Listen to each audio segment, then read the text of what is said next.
The discussion today really is how do we deal with inequalities within the region, and one of the best ways to kind of lay the ground for that is just to look at where we are. But even a bigger part of today's discussion is actually to learn from each other, and it's good that we have all the 6 counties in the room today.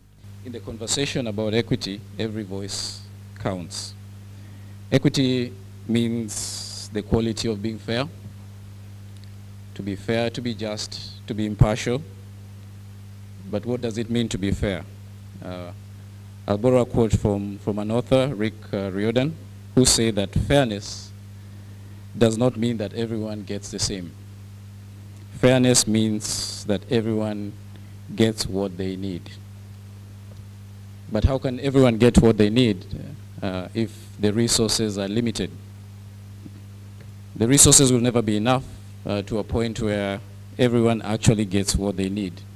Our core mandate of CRA from Article 216 of the Constitution is to equitably share revenues between the national and county governments, and secondly, to equitably share revenues amongst the 47 counties.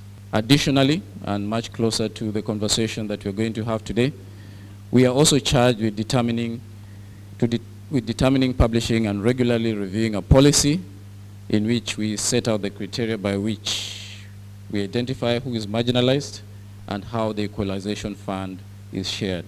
The revenue shared through the poverty parameter is more than that which is available for the equalization fund. The amounts of funds that have been allocated to the counties at the coast, 48 billion over the period of devolution, 48 billion for Kilifi, going down to 14 billion for Lamu. And the amount of this amount, the proportion that has been allocated on the basis of the poverty parameter. We cannot address inequalities without dealing with the question of public participation. So counties have a responsibility to guide us on this particular conversation. Where exactly do we meet with the public on this? What's the role of counties in helping us address intra-ward inequalities in the county?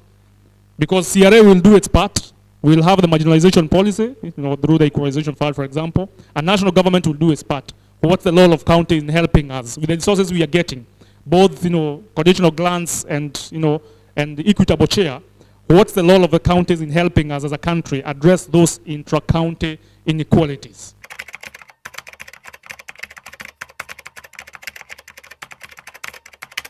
Poverty is spread all over Kwale County, but what the county has actually done is to embrace public participation in coming up of projects.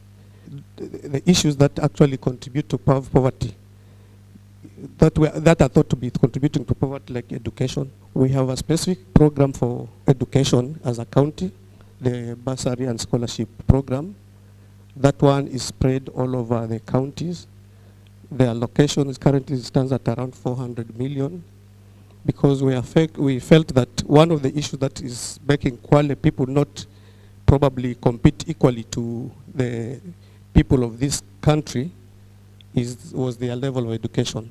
Taita Taveta has got like 2 ecological zones, the hilly areas, which are very productive in terms of crops, and the lower areas, which are semi-arid, and therefore they are dry. Water is one of the biggest problems in Taita Taveta, especially the lower areas. One, as county government, we have been giving quite a big share of our budgets to water infrastructure so that it can be improved. The other area is issue of education. We also give scholarships and also bursaries. The other area which I think we have done a lot is health. We are raising Moyo Referral Hospital in Voi to be a better hospital. We just installed the other day a CT scan. We've got renal machines for dialysis, and we are treating people of 65 years of age and above for free. Lamu is very rich in heritage and rich in potential. And this wealth is concentrated in about one place. The Lamu all of you know. The Lamu which you come and see very impressive and big buildings. And that's where the problems start. Now, where does our poverty come from? For the islands, there is a very big problem of access. These islands are not near to each other. And when CRA comes to Lamu, they don't consider sea travel as part of a distance to reach those people in those islands. So, the archipelagos were suffering from access. The mainland, today because there is some advancement in the media, people know that there is some insecurity in Lamu. But some parts of the mainland of Lamu have suffered insecurity since independence. Since independence, the shifter manners, if you have heard of it, and then bandits. So these areas have been marginalized because of those two big problems. What are we doing?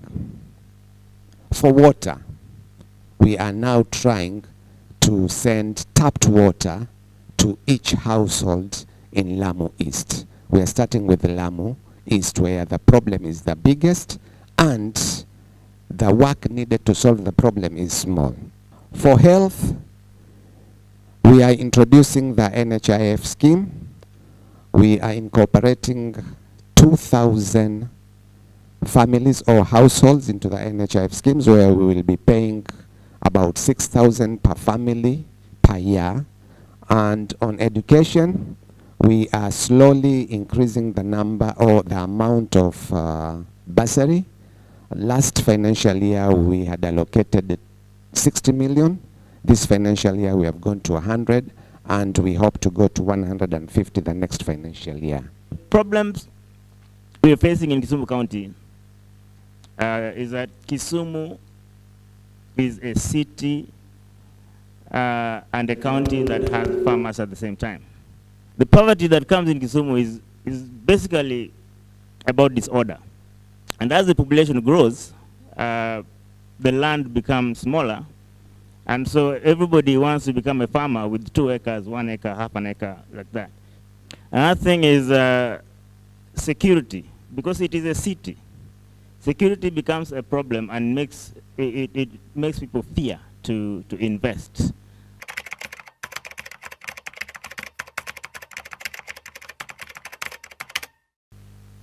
Oh, you said about the input of education. Let's just guess that we have 200 people with degrees from India.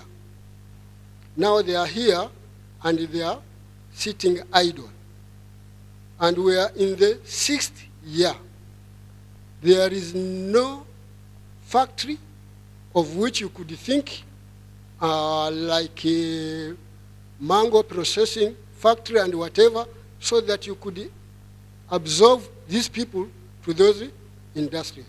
During the CRA presentation, I'm happy that they have introduced education as one of the unit of analysis as far as marginalization is concerned. So in the counties, there's usually the bursary fund. So I would like to know what is the criteria that is used to identify the poor and the needy? Education. Yes, we are educating our citizens, our students, because we found out that our levels of education were very low and we could not compete with all other Kenyans. But these students are taken to the universities and we're sponsoring. We are actually sponsoring for the larger market in Kwale. What we've basically been doing, even for those who went to India, when they came back, we knew that they got the class part of it, but they needed industrial attachment. And we've encouraged them, all those who wanted to be attached to the counties, we've been giving them priority so that they can be attached and get the practical skills that will be very helpful for them to look for opportunities in the market. What we have done in the case of Taita Taveta is every ward has got a bursary committee, and those committees involves the locals, the local administration, Nyumba Kumi, elders, who really, and also the administration, the assistant chief, to ensure that there is fair selection. Now, I want to specifically again touch on the issue of base titanium because it is a thorn in the flesh right now as we are talking here. My question is, we are fully aware of what the Constitution has spelled on the same issue, that whatever is being taken from the base titanium, 70% goes to the national government, 20% goes to the county government, 10% is supposed to be taken or enjoyed by the people around. That is not per me, Matata. It is as per the Kenyan Constitution. My question is, when shall be the 10% be seen by the Kwale citizen or the Kwale people?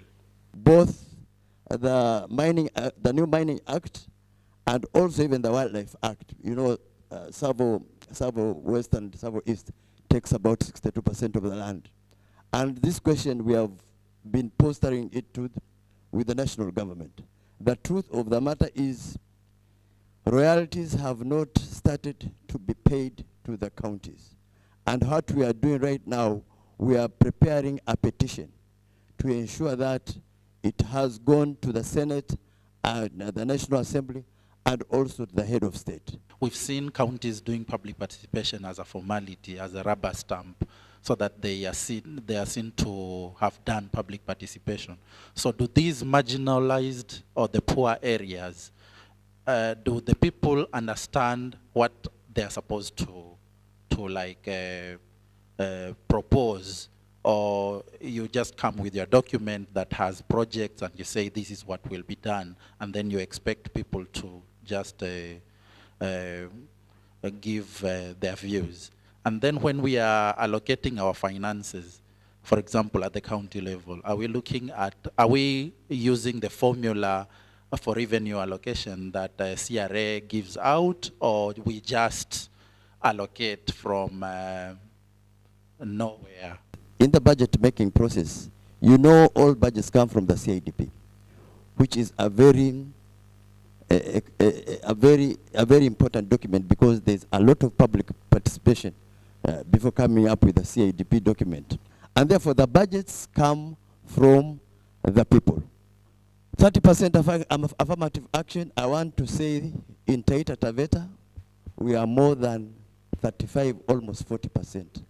And actually the PPRA applauded us for that. They came, they did an audit, and they found that we are above the threshold of 30% affirmative action. We are doing public participation because we believe in people-driven development.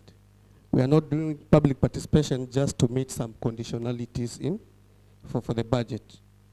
What has been a challenge in most of the counties and probably even the central government has been the 20% local, local content, or where you also need to consider the locals so that money can circulate within the locals. I'd like to commend all of you for the work that you're doing, specifically Taita Taveta County, on the issues of elderly and persons with disabilities. I wanted to know, probably in numbers, how many households are we targeting on issues of health, NHIF specifically? And for everybody else, the other counties, what are you doing on the same issues of special interest groups, specifically persons with disabilities, elderly, minorities and marginalized, and children, for instance? Regarding the breakdown towards health issues, the elderly are about 17,000. People with disabilities, I don't have the figure, but I'm sure if you can give me time, I can ask the social services, they can give me the figures. They have the figures. In Kisumu County, we have a bill in the assembly to come up with a law for running the village council policy so that it is anchored in law. So these are the people who are going to decide on what kind of development and what kind of bursary and what kind of implementations and which priority is given to where. So it is not only said that when this governor comes in, he decides or she decides what to do. This is going to be anchored in law, and so people with disability will say no or yes if they do not accept or when they accept a project or a program from the government.